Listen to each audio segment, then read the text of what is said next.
Welcome to Innovation Dialogue. I'm Diana Ding. My voice. My story. My dream. Innovation Dialogue. We are encouraged by their story.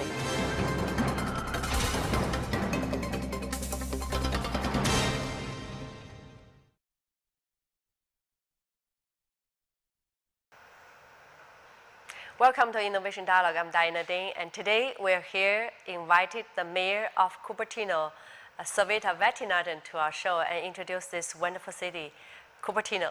Thank you for coming. Thank you so much for inviting me, Diana. It's my pleasure and honor to join you at the studio. And you know, I should say it's my honor because I know you for so long and you're such a wonderful community leader and doing so many things for our community. And I know that you have deep love towards your city, Cupertino, right? Yes. So what's special? We share that love for our city. That's and true. we both volunteer, and thank you for your services. Cupertino is a very special place. I've lived in the US, that's the only city I've lived for the longest time, more than 20 years. I truly love the community. I volunteer as much as I can, and now in the role of mayor, I serve the community. That's great. So Cupertino is not a big city. So how many people are living there, and what's the size of the city? So Cupertino is about 13 square miles, of which 11 square miles is developed. The remaining is protected as open space. And we have about population of about 64,000 people. But during the day, we get almost another 100,000, more than 100,000 people because of two big facilities in our city. One is the De Anza College, and the other, as everyone knows all over the world, Apple Computers. Yes, Apple Computer, actually it's a hometown of Apple Computer. It's the headquarter of, yes, headquarter of Apple Computer. But actually, you know, Cupertino, that city has his own history, right? Yes, the beautiful history of Cupertino is we started out as an orchard. It was the valley of fruits, many fruits, and especially apricots and cherries were grown. And you'll still find them being grown, but it moved from being a valley of fruit orchard to a company named after a fruit, Apple Computers. Apple, yes. And it's like the rest of Silicon Valley, it's developed into a very high-tech environment. Like Silicon Valley, it's a high-tech environment, but compared with all the other cities, but each city in Silicon Valley have their unique features. Yes. So compared with all the other cities, what makes Cupertino special? So other than being known for Apple Computers, we are very well known for our schools, both our elementary schools and our high school system. So people from all over the country, when they move here, they come to Cupertino, they come for our school districts. It's a public school district, so if you live in the city, your child can go to those schools, which is why our community really loves the city of Cupertino. And it's a family-oriented community, so everybody with children like to be here, so they send their children to our local schools. Yes, Cupertino has famous for their school district. Yes. And what makes this school district outstanding? You think it's because of the high-tech company, or about the parents, or why this school It's a combination. Having a high-tech company means you have high-tech workers, and they are motivated, their children are motivated, and then we have great teachers. And this district also functions very well. So it's a magic formula of success, everything put together. It works very well together, and the school system is very successful. So can you give us an example of how successful the school system, especially the education? The education system, like you've heard about AP testing, the children in the high school system, in other school districts you might find they might take 1 AP or 2 AP at the most. In our high school system, they take 1 in the first year, 2 in the second year, try to take 3 in the junior year, and by the time they're in the senior, they finish almost all the AP courses that can be offered. So they go really way and beyond the minimum college requirements. So by the time they get to college, they have a very high GPA score. They get into the best colleges in the country, and they're really driven students. So that is a matter of success for the school district. That's a measure of success for the school of the district. But as the mayor of Cupertino, and what's a measure of success for this city? So for this, as a mayor, it is the happiness of our residents. That's primarily what we look for. We want to have a balanced community so that we have a little bit for everyone and not have just one kind of employment. So we like to spread that around, have small businesses also in the city where there are mom and pop stores. You can have a laundromat, or you can have an insurance company, or a furniture store, or a grocery store. Especially we have a very ethnically diverse community. There's about, I would say, a third of the population is of Chinese origin and a third is of Indo origin, and then you have a mixture of many other ethnicities. So you'll find grocery stores that help the residents shop the kind of food that they are used to eating from their country of origin.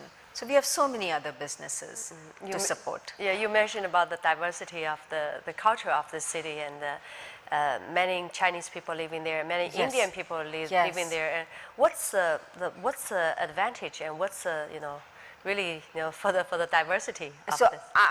in my opinion, Silicon Valley, and in particular Cupertino, is really the center of the universe, because we have two big communities from countries of the largest population, and they get to share their culture with each other, and you learn to understand the other culture, and your children grow together.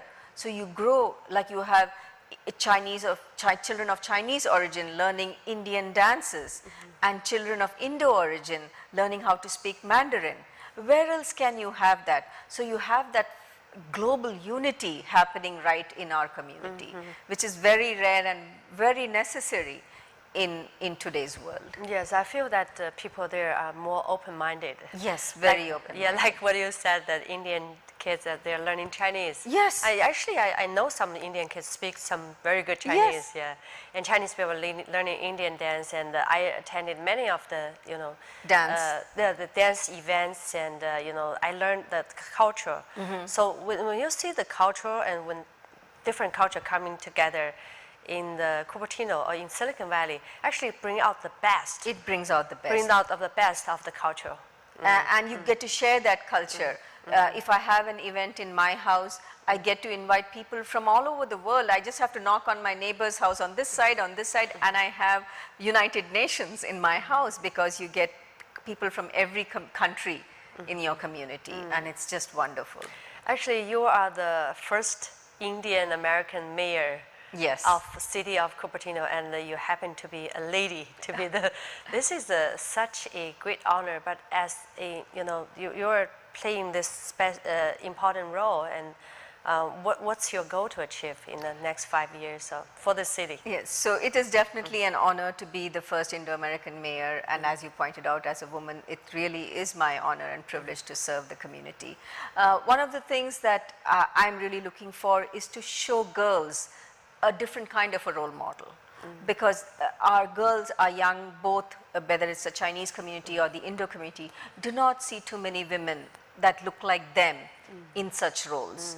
So I like to have them see that, talk to them. I speak to girls all the time, young, all the way from second grade to high school seniors, and explain to them the role of policy making and government, and tell them that this is also another career choice that they can do.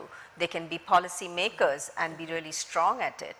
And there's something to know about the West Valley cities. There are 5 West Valley cities, and all these mayors meet constantly.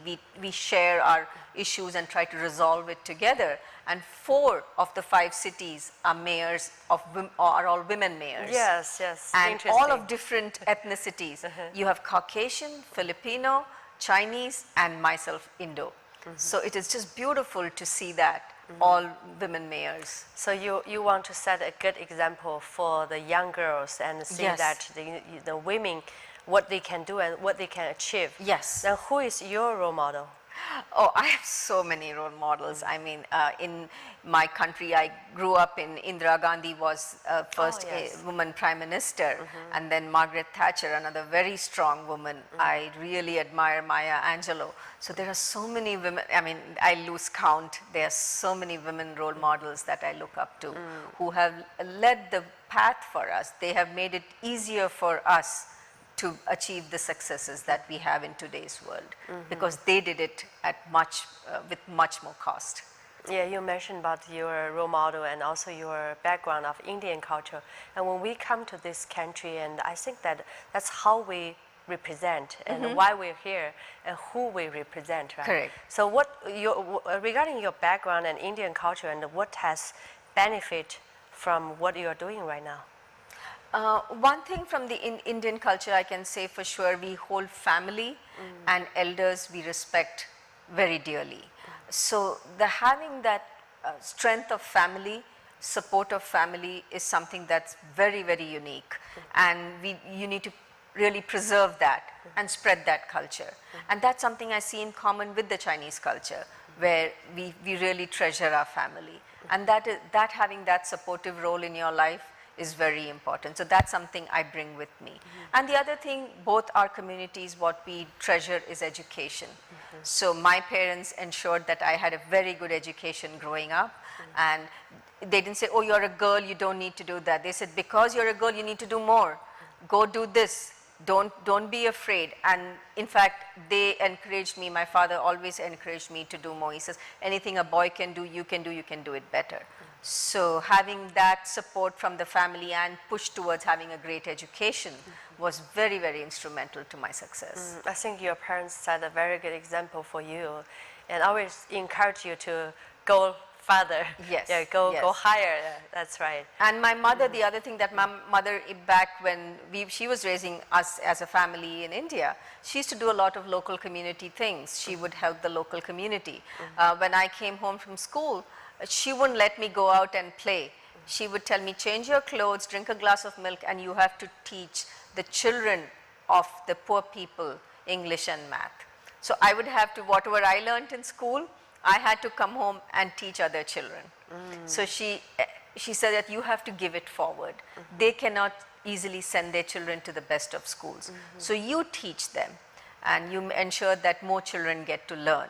So that was her policy, and that was the way that she would really help the community. Yes, always ready to help the others and help who are in need. And you know, the city of Cupertino literally is a rich place, a rich city, and many people are so successful, but there are still some other things that need to be improved. So if you look at the median house price in Cupertino, it's about $1.8 million. Very expensive. It is very expensive. Not everyone can afford that. That's true. And we have very few affordable housing units in the city.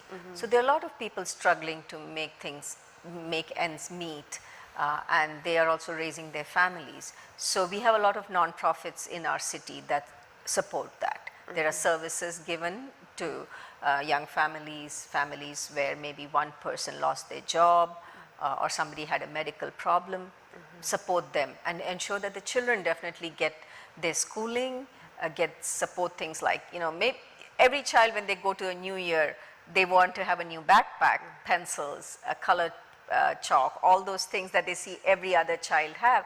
If they don't have it, they feel really bad. So there are nonprofit organizations that help these children get that, and we are happy to provide that.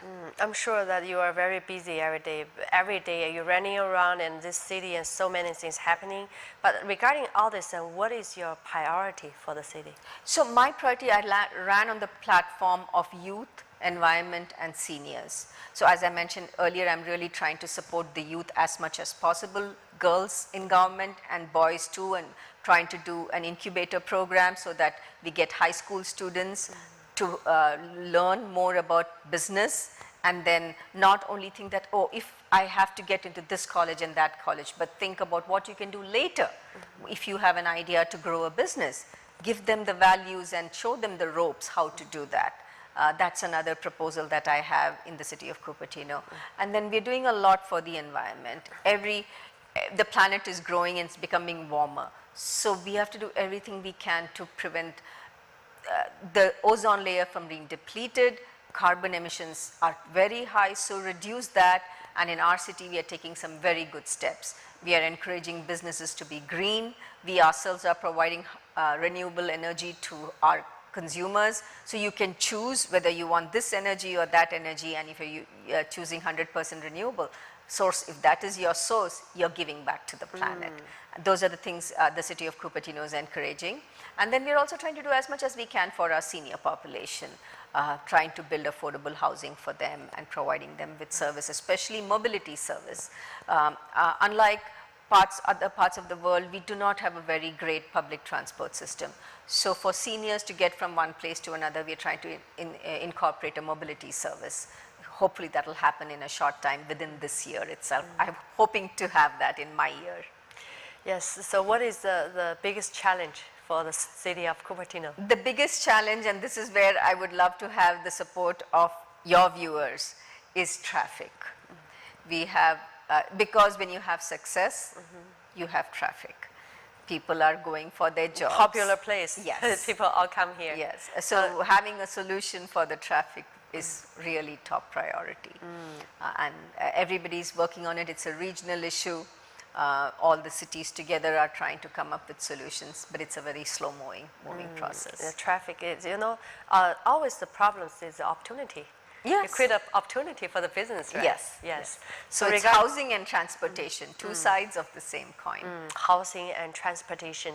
Well, you know, nowadays, and many Chinese entrepreneurs, they come to Silicon Valley, and China have become, you know, a big economy. So they're actually looking for all kinds of collaborations. Have you ever Housing or office? Have you? Well, could be possible, yeah. Okay. Have you ever been to China? No, I have not been to China. I have been invited to China. My issue is that I'm a vegetarian, so I always wonder when I go to China, how will it work in terms of... food is not a problem. Okay. Food is never a problem. Yes. Whenever you go next, I'll go with you. Okay, thank you so much. And also, yeah, I'll take your word. Okay. Yes. And also, you know, talking about China, and if you're looking for the opportunities for collaboration, what are you looking for? So we would love to definitely share art and culture and education, because that's really important to our community, especially with so many children from the China and surrounding countries. For them to be in Silicon Valley, they'll get to see maybe their grandparents' hometown, learn the culture. That would be great. And of course, opportunities for economic development. We always encourage that. Opportunity for economic development. Yes. But I heard that Cupertino is the place that construction and development, right? So yes, when it comes to developing office space and all that, we do not have too much office space, but we are encouraging small businesses. So incubator space is a big push for us this year. We're trying to repurpose some retail area which is not being used as much into incubator space. So a small business can start operating there. That's wonderful. So actually this show is called Innovation Dialogue. As what you're doing as the mayor of Cupertino, if for one sentence to describe what is innovation and what is your definition. So innovation, in my opinion, is having a disruptive kind of a technology which changes the status quo. You come up with one idea, and that is your own creativity, and that blossoms and becomes a great idea that everybody adopts. That is innovation. And for the city of Cupertino, I'm hoping our students, encouraging them to come up with creative solutions is what my goal is, and I'm hoping that will be the innovation of my year. It's great. I believe that your year will become real innovation year. Okay. Thank you so much. So we're so honored to have the mayor of Cupertino, Savita Vaidyanathan, to our show. And this is about the heart of Silicon Valley, city of Cupertino. Thank you. Thank you. Sheshe. As a startup in Silicon Valley, innovation is our DNA. It's inside our blood. What is innovation? Very confident. It's a way of thinking, it's a philosophy, it's a mindset. It's very closely related to leadership. For me, it's really about finding the right fit between the product and the market. Have a strong technology position, a strong market impact. Innovation can be an idea, can be a product, can be a service, or can be a thinking. It can be everything out of box thinking. not limited to your background, to the past.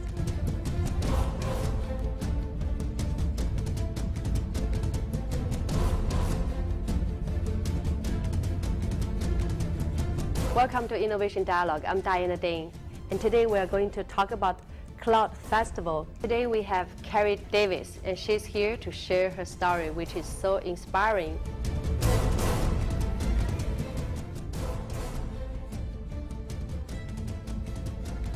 What we are doing here is to summarize, bring out the point, and give a good presentation. Help people to bring out their idea to the whole world.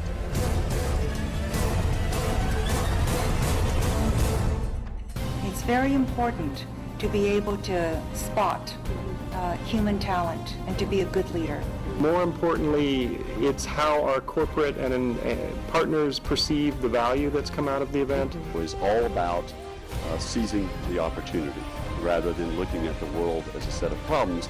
I want to change the paradigm of angel investing being local. I want all of us to think global and to look at great opportunities in Asia or Europe, wherever it is in the world. Come to Ding TV. Let us work together to bring out your idea to share with the whole world.